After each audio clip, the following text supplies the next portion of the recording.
Judá permaneceu há cerca de 100 anos livre. Judá teve 20 reis. Os 3 melhores reis foram Ezequias, Josias e Joás. O pior de todos os reis foi Atália. Letra H. O cativeiro babilônico, vamos falar um pouquinho sobre ele. Nabucodonosor invadiu Judá e levou preso o rei Joaquim, o rei Jeoaquim.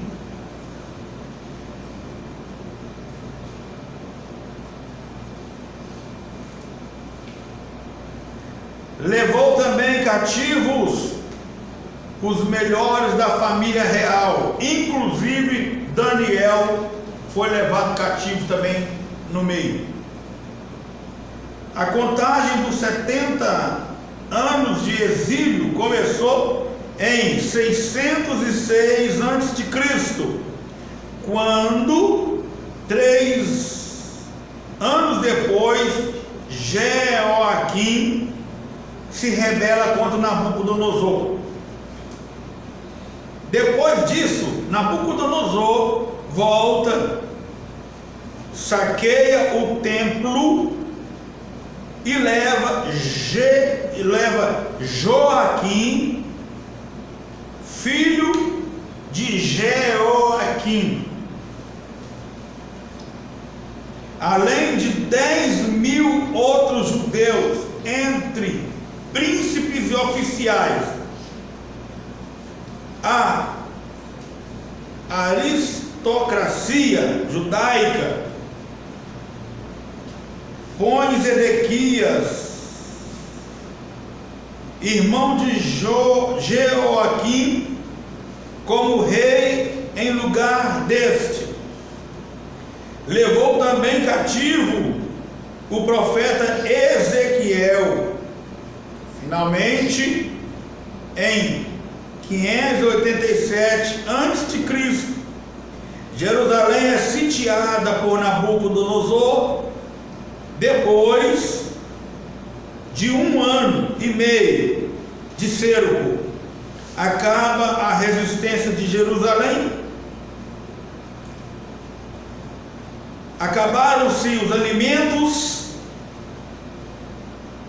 e a cidade é tomada. O povo estava com fome.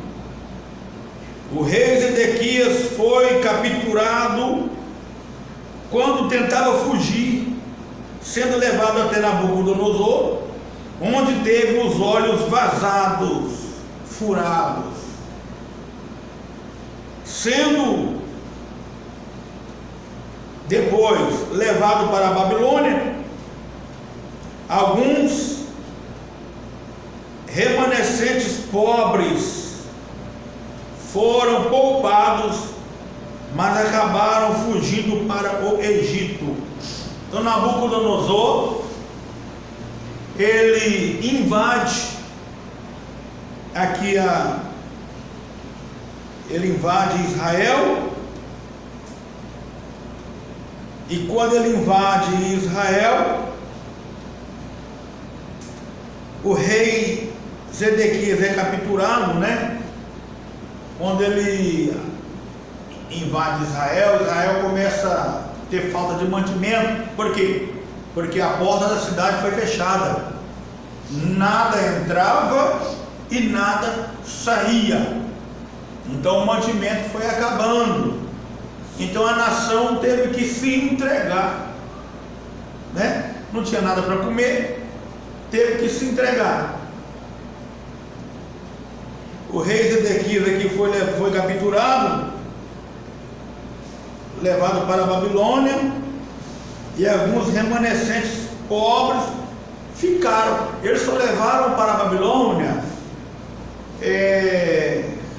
como diz assim, os melhorzinhos, os pobres, miseráveis, eles deixaram em Jerusalém. Até o profeta Jeremias ficou no meio dos remanescentes. Os profetas deste tempo foram, primeiro, não literários, que são Semaías, Azarias, Eliezer, um anônimo. Está lá em 2 Crônicas 25, 15. Vamos ler, não vamos ganhar tempo. Ulda, profetiza Ulda, Urias, Anani, Jaaziel. Segundo, os profetas literários, Daniel, na corte de Nabucodonosor, Ezequiel, no campo entre os cativos, e Ezequiel era também sacerdote. Jeremias ficou entre os remanescentes. Jeremias ficou na prisão, tá? Entre os que restaram em Israel.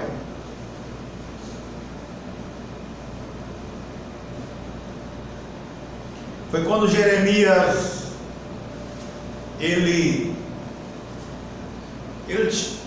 os irmãos sabem por que Jeremias é chamado de profeta chorão, né?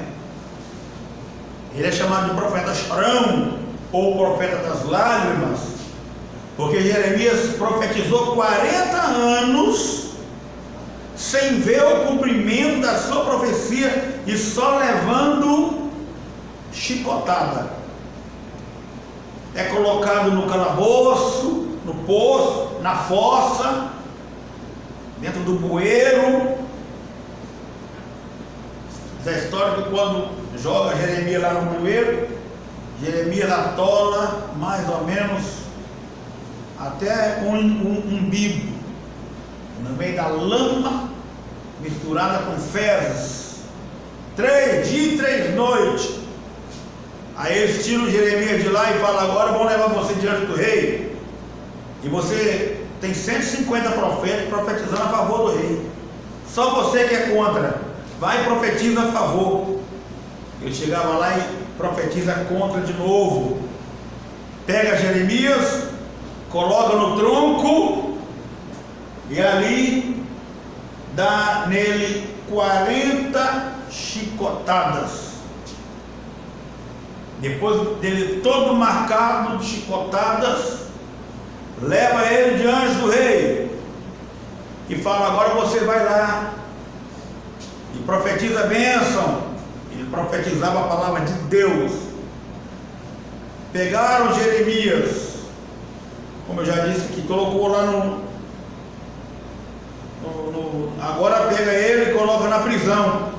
O rei fala assim: pega ele, encerra na prisão. Encerra na prisão. Se a profecia dele cumprir, depois nós tiramos ele da prisão. E Jeremias lá na prisão, Babilônia, aí a profecia depois de 40 anos começa a se cumprir. Os babilônios chegam e invadem a cidade, fora do muro da cidade, fecha a porta. Aí nada entra e ninguém sai. Começa a passar fome. Aí Jerusalém se entrega. Vamos ser levados cativos. Lê o livro de Lamentação, vocês vão ver. Aí nesse momento, Jeremias, ele começa a ver a cidade ser desolada e o povo sendo levado cativo. Aí Jeremias senta no solo, na poeira, lamenta 3 dias e 3 noites, e escreve um livro de lamentação. Foi assim que o livro de lamentação foi escrito, com Jeremias sentado no solo, chorando a miséria que aconteceu na cidade. Vai começar escrevendo assim: como jaz solitária a cidade outrora populosa, ficou como uma viúva que perdeu seu marido. E assim vai, né, profetizando. E ali tem muita coisa ali que ele vai falar, né? Os velhos tropeçando, né, debaixo das cargas, caindo e sendo humilhado e tal. E ali ele escreveu o livro de lamentação. Muito bem, vamos adiantar um pouquinho.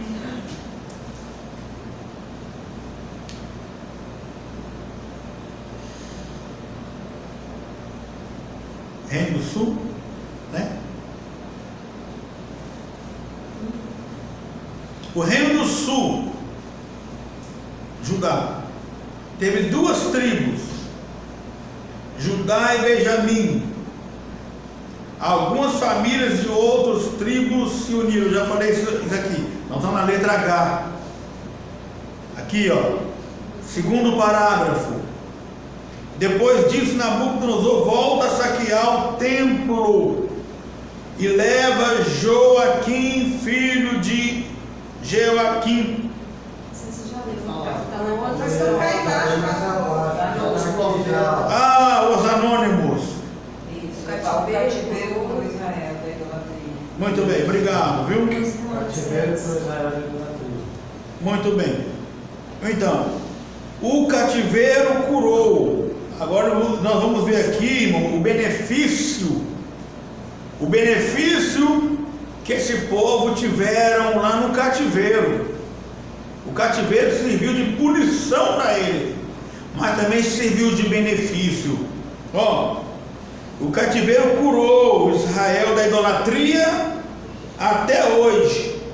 Desde então, os judeus não podem ser acusados de idolatria devido ao cativeiro.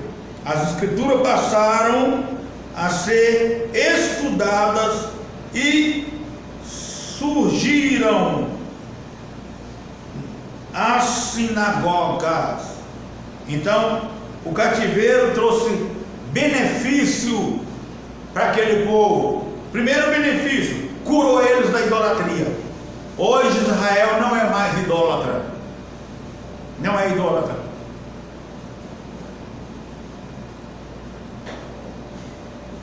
O cativeiro também fez a leitura da escritura, da lei, voltar a ser estudada. E também o cativeiro fez com que o povo de Israel voltasse a abrir as sinagogas e fazer o culto ao Senhor Deus. Amém? É assim que Deus faz com nós também. Quando nós começamos a desviar, e o Senhor vai mostrando, Ele usa um vaso para falar aqui, usa outra ali, usa alguém numa pregação, tá? Aí a gente não quer ouvir, o Senhor coloca nós então na prova, na moenda,